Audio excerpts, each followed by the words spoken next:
Hey guys, welcome back to Living Our American Dream. I've made a little bit of progress on the camper last couple days. Let me show you what that progress looks like and tell you what the next step is. Alright, so as you can see, a few details. The outer shell is all put together now and it's taken shape. The last piece to put on is this angled top. The only reason I haven't put it on is because I haven't cut the door holes yet. This top piece is sitting right there on the bench. And my door holes are not in yet because I don't have the doors. I pick the doors up tomorrow morning. Then we'll be able to cut. Each side gets a 36 by 30 door here and a window here. And then additionally, I got the big back door. Now I want to show you my 4x6 treated skids on the bottom. Those are attached, those are lag bolted up through the inside. So these big spots here are lag bolts. They lag it down. Now I've got some strips laying across the bottom of this right now. In between those is going to go some 3/4 inch foam for insulation and sound deadening. And then on top of that will be another sheet of plywood that'll make my floor. Additionally, after I get the wall, so back up here a little bit, after I get the door and window holes cut in, I'll do similar strips vertically here and I'll insulate the walls, and I'll be able to finish the side walls with a 1/4 inch plywood just to give it a clean look.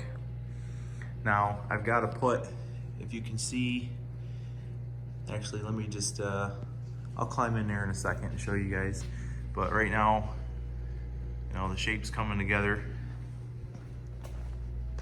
From the back, I had to attach this back from the exterior, which means my pocket holes are on the outside, so I put plugs in them and sanded them down. I should say rough sanded them down. I've got to fill some imperfections in the wood anyways, so I'm not too worried about it. My plan for exterior coating is, watched another guy did a unit like this, and he said he finished it with 3 coats of house primer, heavy duty house primer, followed by 3 coats of Raptor liner on the whole thing, and that's what I'm going to try.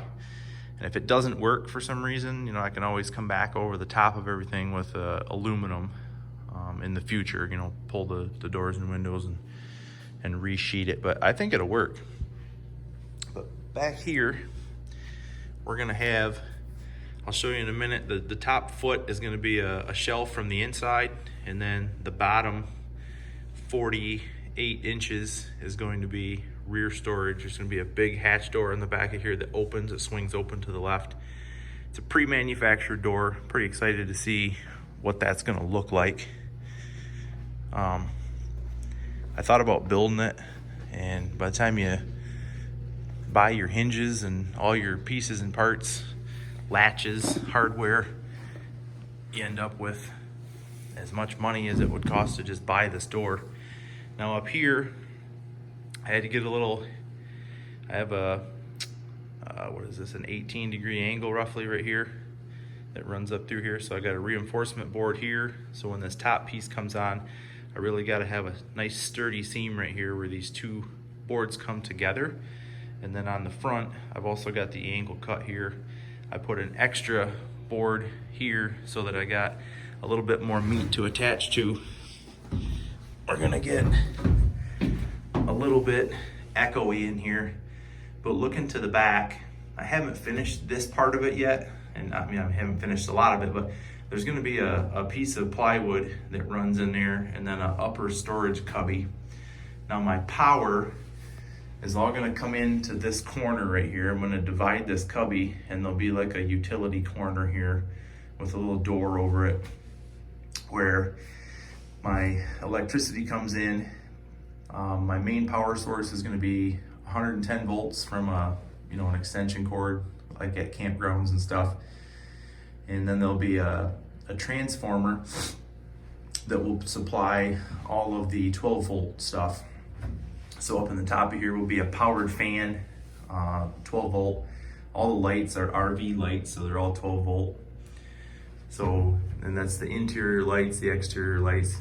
And then in the back, when I get this finished, facing the outside is going to be a refrigerator in there that uses the 110 power. We'll put a couple receptacles in here for 110, charging phones and whatnot. So looking at this from the top, I'm gonna have a queen size mattress in here, which is gonna be exact fit across. And then coming to the front, it's gonna stop about right here somewhere. It's gonna leave me about 10 inches on this end. So if I step back here, that wall, so we'll have a door on this side, we'll have a door on this side. That wall is gonna get some shelving across there and maybe some vertical dividers also. So maybe it'll be like 3x3 cubbies. Something, I haven't designed that yet. It'll just be made out of 1x pine and some very simple plywood. There's not gonna be anything fancy in this trailer. Trying to keep it very utilitarian, very simple. I want everything to be durable, but I also want it to be simple. Now my top right now is just plain old flat plywood, but before we're done here, probably gonna put a rack over the top. So if I ever wanted to throw a canoe or some kayaks up here, you know, I'd be able to do that. This flat piece from here to the back is about 7 feet long, so it'd make for a nice big cargo rack. So building this thing the way that I have out of 3/4 inch plywood and the 1x's, and all the joints are glued and screwed together with pocket hole joints, it's gonna be really strong. In the front, let me climb down here, let me show you what I got going on for the front and the back. So coming over here, I've got these hitch receiver pieces. They're just a blank. I'm gonna put, I'll just lay it down there so you can see it. So this is the rear. I'm gonna actually mount that up and under here that attaches to both of the side 4x6s, and also there's 2x4s that cross under there that create kind of a subfloor for support underneath there. So that'll all get attached, and the purpose of that is for a bike rack. And it'll also serve as a dragging point for, you know, if I have to drag this thing or pull it off of my trailer when I go to unload it, if we can't push it by hand. So far I've been able to push it by hand. You know, I lift it up with the floor jack and just to kind of get elevation, so I don't have to lift it, but pushing it, I'm able to just push the front so that I can winch it onto the trailer. The front is gonna have like a 2x2 structural steel that I'm gonna weld some end caps on and lag bolt it to the inside there with an eye hook in the center. So I'll be able to hook onto that with the winch. Let me show you my plan.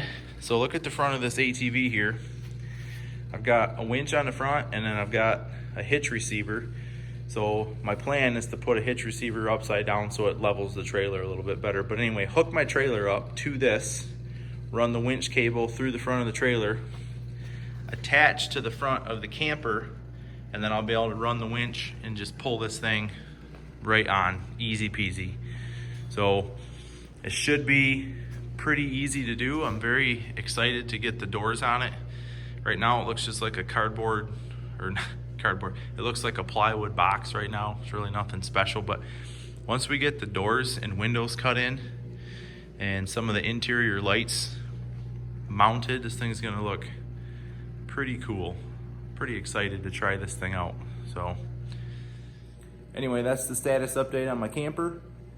I will probably make the next video either while I'm putting the doors in or shortly after I've put them in, and give you guys an update, see where we're at. So thanks for watching, and we'll see you on the next one.